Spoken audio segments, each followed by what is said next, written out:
Governor Pete Ricketts says he's not done with tax relief. We joined him in his office for a one-on-one conversation about property taxes. Here's more. If there's one area that we need to continue to work on, it's tax relief.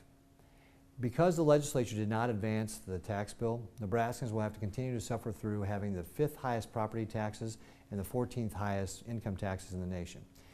I will continue to work with Senator Smith and Senator Brosh on what we can do to modify that package to be able to pull together enough votes, and we'll talk to other senators as well about what kind of changes we can make over the course of the summer and bring that back for next year.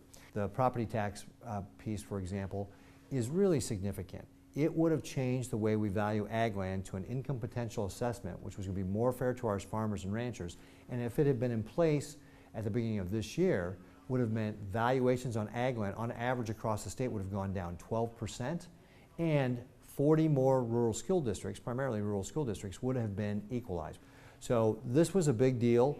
We got to continue to work on it. We need to get this passed to be able to provide property tax relief, especially for our farmers and ranchers who are seeing low commodity prices and with increasing property tax costs are really putting a pressure and a burden on their operations. In Nebraska, the people out of the second house, there's talk of some sort of a ballot issue that would put some restrictions in that could lower property taxes. Do you have any thoughts on that?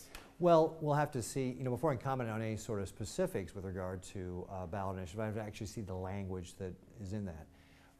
My commitment is I will continue to work with the senators to be able to craft legislation that we'll bring back next year to tackle this issue with regard to property taxes and broader tax relief as well.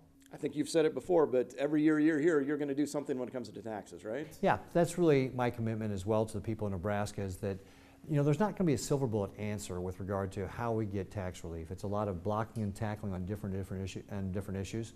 My first year we increased the property tax credit relief fund by over 60%.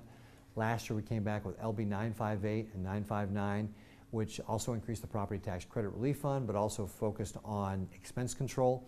And essentially, at the end of the day, the only way you can have sustainable tax relief is if you control spending. One of the other things I want to point out is that even with where we are with regard to the ag economy and the low commodity prices that our farmers and ranchers are suffering through right now, companies are still choosing Nebraska as a place to expand. Just within the last few weeks, we've seen Cargill commit $100 million to their facility in Columbus.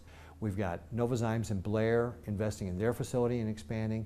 So by having a great workforce, being easy to do business with in the state, and continuing to work on tax competitiveness, we can attract companies to grow jobs here and make sure our young people have the opportunities to be able to stay in our state.